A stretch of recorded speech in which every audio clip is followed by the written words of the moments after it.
zaman kerajaan Syaksri Indrapura, wilayah Bukit Batu dipegang oleh seorang datuk bernama Datuk Laksamana. Datuk Laksamana memerintahkan pembuatan sebuah kapal sebagai bukti kekuasaannya. Namun sayang seribu sayang, kapal indah dan megah ini berhiaskan darah seorang wanita. Kapal inilah yang kita kenal dengan nama Lancang Kuning. Di suatu masa, para dayang kerajaan sedang menghibur Datuk Laksamana. Namun dari sekian banyak dayang, Datuk Laksamana pun terpikat oleh seorang gadis bernama Zubaidah.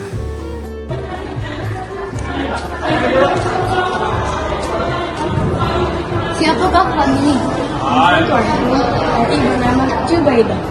Tak pernah awak melihat di kau semua.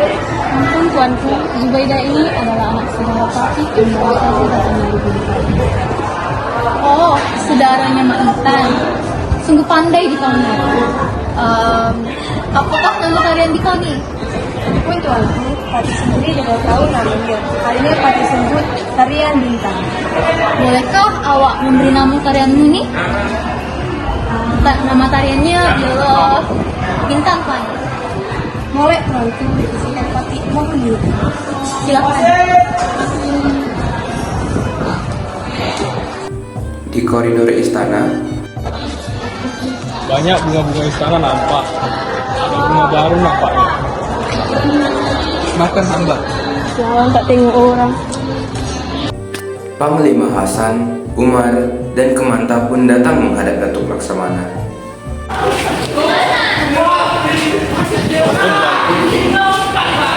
Dari mana saja kamu ini? Pati semua baru saja selesai menjalankan upacara bersama Lancang Kuning tuanku. Oh iya.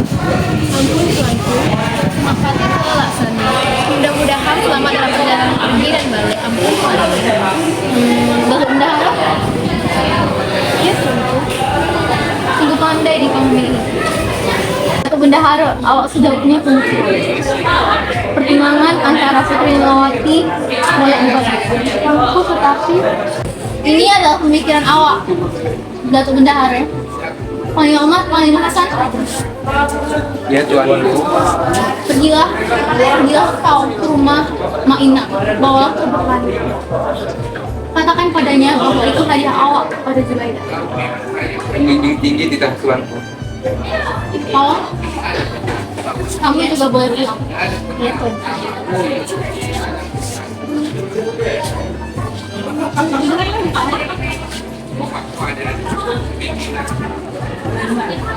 Ampun tuanku, alangkah baiknya hati hamba kelak nak bila mencuci tuli dikit bungkus bersama permaisuri baru Putri Melawati, anak Sultan Matapura itu tuanku. Ada masanya, walaupun tidak dengan Putri Lawati, anak dari Raja Matapura.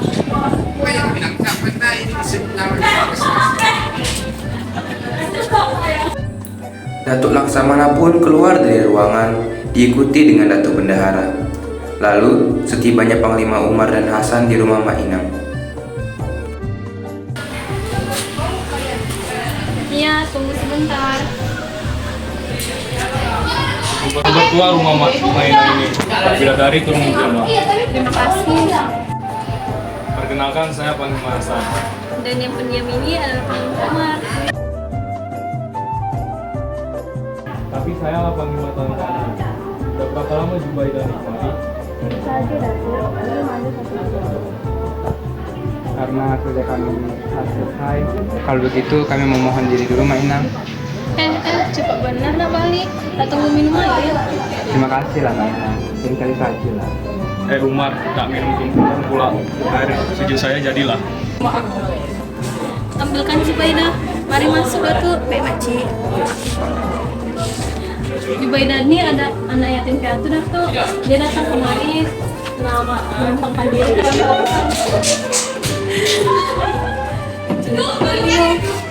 Terima kasih. Sudah sungguh air sejuk di rumah mungkinan. Macam-macam Datuk.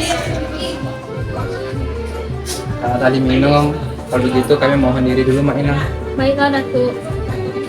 Karena pergi dulu mainan, Zubaidah.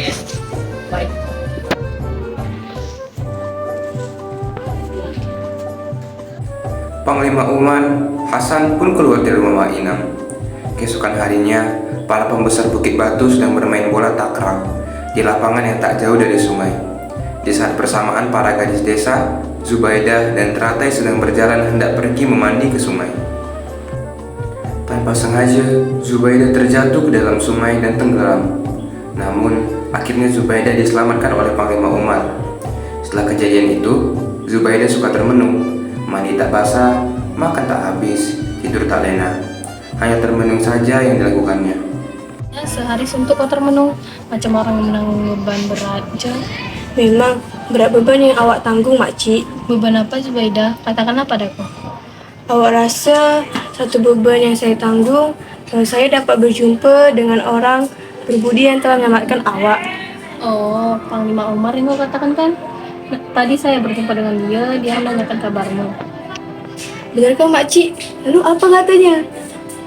Dia hanya menanyakan kabarmu. Itu saja yang dia tanyakan. Tadi saya mengajak dia kemari, tapi dia hanya tersenyum je. Alangkah baiknya makcik ajak dia kemari. Dapat awak berterima kasih atas jasa-jasanya yang baik tu. Itu yang kau susahkan. Nantilah kalau saya berjumpa lagi dengan dia, saya akan katakan padanya. Baik makcik. Tak lama setelah itu, Panglima Umar pun datang ke rumah Mak Inang. Di saat Mak Inang tak ada di rumahnya. Inang, oh Mak Inang. Siapa? Saya. Oh, Datuk. Cepatlah duduk. Mak Inang ada? Dia ke istana, Datuk. Oh, kalau tak ada, terima kasih lah. Kalau begitu saya minta diri terlebih dahulu. Datuk, Ya. Terima kasih. Datuk. Ya. Sebenarnya saya nak berkata hajat sepatah dua kata. Apa yang akan kau katakan juga ya? Saya nak ucapkan terima kasih atas jasa dan baik budi Datuk yang telah menyelamatkan awak dari kemalangan air. Lupakanlah Zubaidah. Kebaikan yang saya lakukan itu merupakan kewajiban saya untuk membantu Zubaidah. Sungguh pun kewajiban. Tapi jasa dan budi baik Datuk telah tumbuh di tepi nyata. Rasa-rasanya ingin memperhamba diri seumur hidup. Panglima Umar dan Zubaidah saling berpandangan dan tersipu-sipu. Datuk, Janganlah panggil saya Datuk. bolehkah begitu? Kalau begitu panggil saja saya Abang. Ya, Bang Umar. Tadi sebelum Abang datang, rasanya tak sabar menunggu. Iya kah? Di tempat lain, Panglima Hasan sedang merisaukan jawaban dari pinangannya ke Zubaidah. Barang perkara mestilah tak sabar. Rupanya Zubaidah menolak pilihan Datuk. Dia hanya menunggu tempo yang tepat, bukan? Tempo punya tempo, nanti masuk angin. Bagaimana kalau saya antar tuh pawang bertemu lagi hari ini? Kalau begitu, saya berjumpa lagi. Bukankah jawabannya serupa? Saran saya, mestilah Datuk sendiri yang pergi ke sana. Akankah Datuk telah biasa dengan Mak Inang? Sayang seribu sayang, yang hati Panglima Hasan nak menikahi Zubaidah pun hancur berkeping-keping. Tak lama, kabar pernikahan Panglima Umar dan Zubaidah pun tersebar luas. Panglima Hasan pun meradang. Dia terus mencari cara untuk memisahkan Zubaidah dengan Panglima Umar. Tapi takdir berkata lain. Cinta Panglima Umar dan Zubaidah tak goyah diterpa badai. Hingga Panglima Hasan tak dapat berbuat apa-apa lagi. Hingga suatu masa, Datuk Laksamana memerintahkan Panglima Umar untuk berangkat ke Lingga. Panglima Umar pun terpaksa meninggalkan istrinya yang hamil tua. Dinda, doakanlah Abang supaya selamat pergi dan selamat kembali.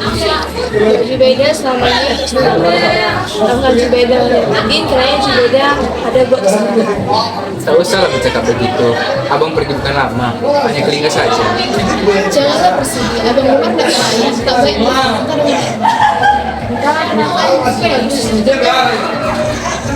Kau Teratai, sama kepergianku, tengok-tengokkanlah Zubaidah. Insya-Allah. Kau juga sepeninggalanku, tengok-tengokkanlah Zubaidah. Inilah rumahnya. Jangan takut Umar, kau dan aku udah mengaku saudara. Takkan aku nak meninggalkan Zubaidah pula. Maka berangkatlah Panglima Umar ke Lingga dengan diiringi tangisan istrinya Zubaidah.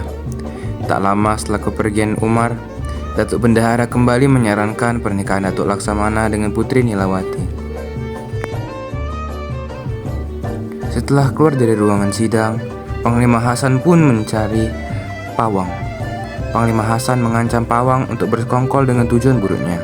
Tuh Pawang, saya ingin meminta pertolongan yang akhir dari Tuh Pawang. Pertolongan apa lagi, Datuk?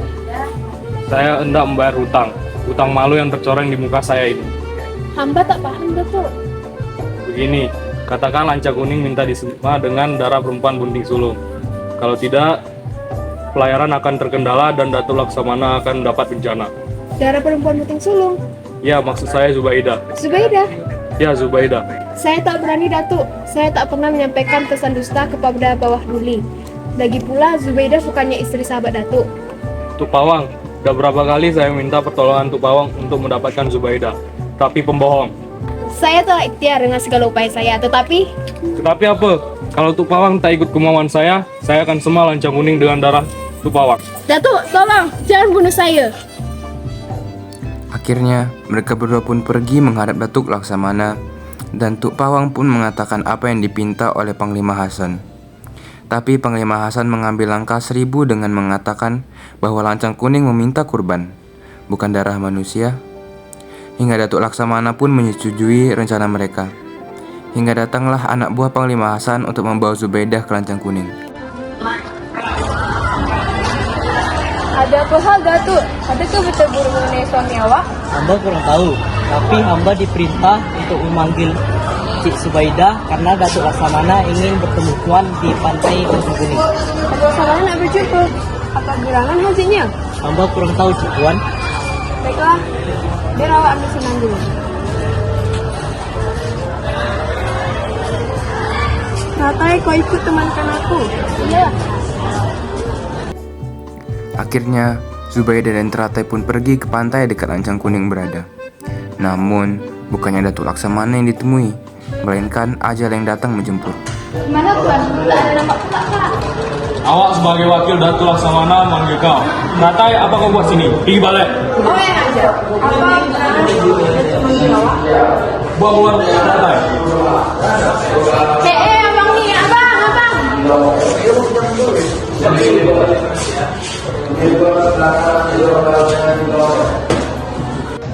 Kau pegang dia. Kenapa awak yang tangkap? Awak menjalankan titah Datuk Laksamana. Lancang Kuning minta disema dengan darah perempuan Bunting Sulung, dan kau dipilih menjadi korban. Tolonglah kasihani hamba. Kalaupun awak dijadikan sebagai korban, tunggulah suami hamba pulang. Tolak dia ke Lancang Kuning. Zubaidah pun jatuh ke laut dan terhimpit Lancang Kuning. Tersisalah pakaian dan potong-potongan tubuhnya yang bertebaran di laut. Tak lama setelah itu, Panglima Umar pun kembali ke Bukit Batu dan mendengar tentang kejadian itu. Amarahnya berkobar hingga perkelahian tak dapat dibendung lagi. Apa kabar Panglima Umar? Wahai Panglima Hasan, waktu aku pergi, kau tak menunggu, tapi kini saat aku datang, kau lah yang bertemu. Terima kasih Panglima Umar. Jika perlu aku perkenalkan Hasan, akulah suami dari Zubaidah yang kau aniaya. Hei Umar, jangan kau nak menyalahkan awak. Zubaidah menjadi korban piala kita Datuk Laksamana. Jika kau lah memang pelakunya Hasan, mengapa Datuk Laksamana yang perlu kau salahkan? Panglima Umar dan Hasan pun berkelahi hingga Panglima Hasan mati terbunuh dan Panglima Umar habis terluka. Inilah legenda yang menyimpan kisah tentang kesadisan yang cukup menakutkan. Inilah legenda Lancang Kuning yang populer di negeri-negeri Melayu yang dijadikan sebagai simbol negeri ini dengan julukan Negeri Lancang Kuning.